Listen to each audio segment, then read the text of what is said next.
How many of you have ever heard a firefighter ask for help? Some of you are scratching your head right now thinking, well, there was that one time, maybe. And then you start thinking about yourself at the station, you start thinking about the people you work with.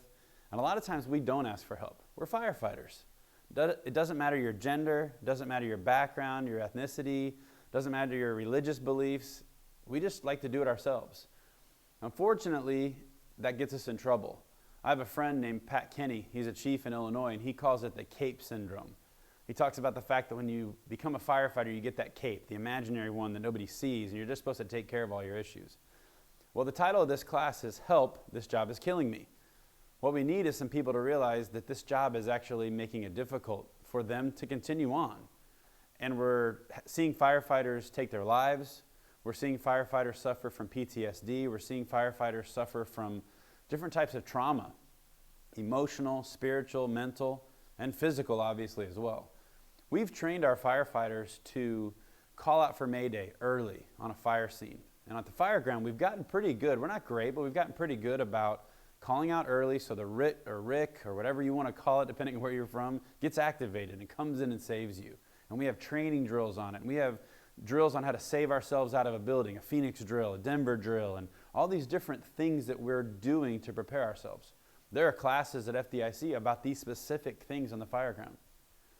Well, my question to you is, what are you doing and what am I doing and what are we as a fire service doing to take care of our own in the fire station and at home?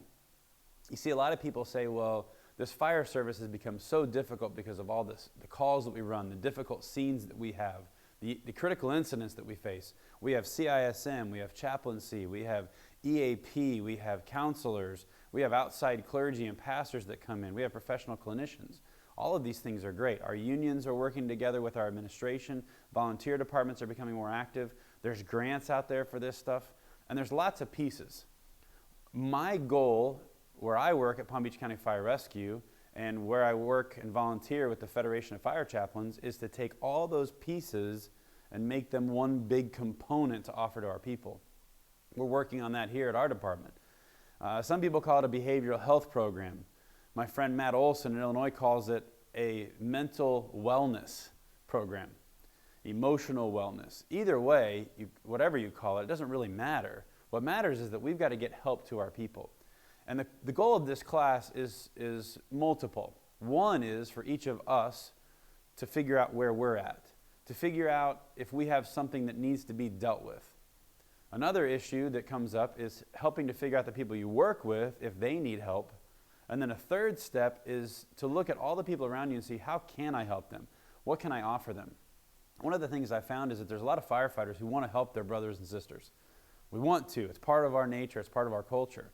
We want to be able to step out there and go, let me do something for you.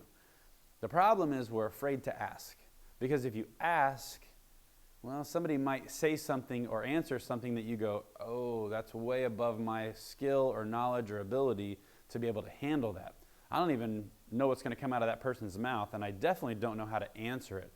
So part of the goal of this class is to say, how can we figure out where we're at? How can we figure out to recognize where other people are at emotionally, spiritually, mentally? And then thirdly, how can we then help them?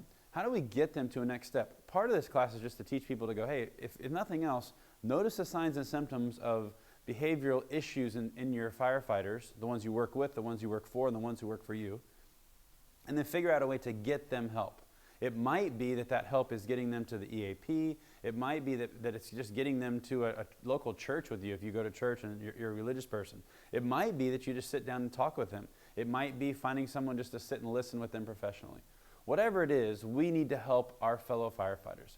It's become my passion, and there are way, way too many people suffering from PTSD, behavioral issues, and some who have even taken their life.